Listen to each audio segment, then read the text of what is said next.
இப்போ நம்ம பார்க்க போகிற சம் என்னென்னா டிஎன்பிஎஸ்சியில் கேட்கக்கூடிய டைம் அண்ட் ஒர்க் அதில் இருக்கக்கூடிய அனதர் டைப் ஆஃப் கொஸ்டின். இப்போ என்ன பார்க்கலாம், என்ன கொடுத்துருக்காங்கன்ட்டு பார்ப்போம். ஏ மற்றும் பி ஆகியோர் ஒரு வேலையை 8 மற்றும் 20 நாட்களில் முடிப்பர்.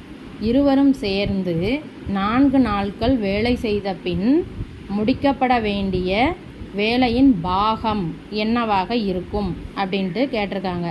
அதாவது என்ன கொடுத்துருக்காங்க, ஏ 8 நாட்கள்லையும் பி 20 நாட்கள்லையும் இந்த வேலையை முடிக்கிறாங்க. சரியா? இப்போ என்ன கொடுத்துருக்காங்க, இருவரும் சேர்ந்து 4 நாட்கள் வேலை செய்த பின் முடிக்கப்பட வேண்டிய வேலையின் பாகம் என்னவாக இருக்கும் அப்படின்ட்டு கேட்டிருக்காங்க. அதாவது ஏயும் பியும் 4 நாட்களில் வேலை பார்த்துருக்காங்க. 4 நாட்கள் மட்டும் வேலை பார்த்து உள்ளனர். இப்போ மிச்சம் இருக்கக்கூடிய வேலை இன் பாகம் அதை இப்போ ரிமைனிங் போர்ஷன் அதை மட்டும் நம்ம கண்டுபிடிக்க போகிறோம். ரிமைனிங் ஒர்க்கு என்னன்னு கண்டுபிடிக்க போகிறோம். இப்போ பார்க்கலாமா? ஏ ப்ளஸ் பி என்னுடைய ஒரு நாள் வேலை என்னவா இருக்கும்? ஏயின் ஒரு நாள் வேலை 1/8 ப்ளஸ் 1/20. அப்போ இதுக்கு நம்ம கிராஸ் ப்ராடக்ட் பண்ணோம்னா 20 + 8 டிவைடட் பை 20 × 8. அப்போ 28 டிவைடட் பை 20 × 8. இதை நம்ம அடிக்கலாமா?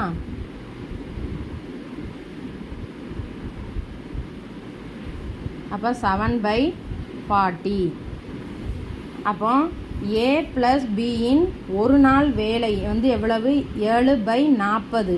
அதாவது ஏயும் பியும் சேர்ந்து ஒரு நாளில் செய்யக்கூடிய வேலை 7/40. சரியா? இப்போ என்ன கொடுத்துருக்காங்க,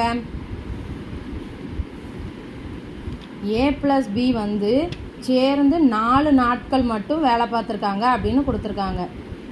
அப்போ நம்ம இப்போ ஏ ப்ளஸ் பியின் 4 நாட்களின் வேலையை கண்டுபிடிச்சிடலாமா? எப்படி கண்டுபிடிக்கலாம்? ஏ ப்ளஸ் பியின் ஒரு நாள் வேலை 7/40னா 4 நாள் வேலை எவ்வளவு? 4 × ஒரு நாள் வேலை எவ்வளவு? 7/40. அப்போ இதை அடித்தா 1 10 7/10. அப்போ ஏயும் பியும் சேர்ந்து 7/10 பகுதி போர்ஷன் வேலையை முடிச்சிட்டாங்க. இப்போ என்ன கேட்டிருக்காங்க, முடிக்கப்பட வேண்டிய வேலையின் பாகம் என்னவாக இருக்கும் அப்படின்ட்டு கேட்டிருக்காங்க. அப்போ முடிக்கப்பட வேண்டிய வேலையின் பாகம் நம்ம அதை என்னென்னு எடுத்துக்கிடலாம்? முழு வேலை 1ன்னு எடுத்துக்கிட்டா அதில் என்ன போர்ஷன் முடிச்சிருக்காங்க? 7/10. அப்போ இதை நம்ம இப்போ கிராஸ் ப்ராடக்ட் பண்ணோம்னா என்ன வரும்? 10 - 7/10. அப்போ 3/10. இதுதான் முடிக்கப்பட வேண்டிய வேலையின் பாகம். இதுதான் அந்த போர்ஷன். இந்த வேலையை தான் இன்னும் அவங்க முடிக்கலை. வீடியோ பிடிச்சிருந்தா சேனலை சப்ஸ்கிரைப் பண்ணுங்கள், அப்புறம் வீடியோவை ஷேர் பண்ணுங்கள். தேங்க்யூ.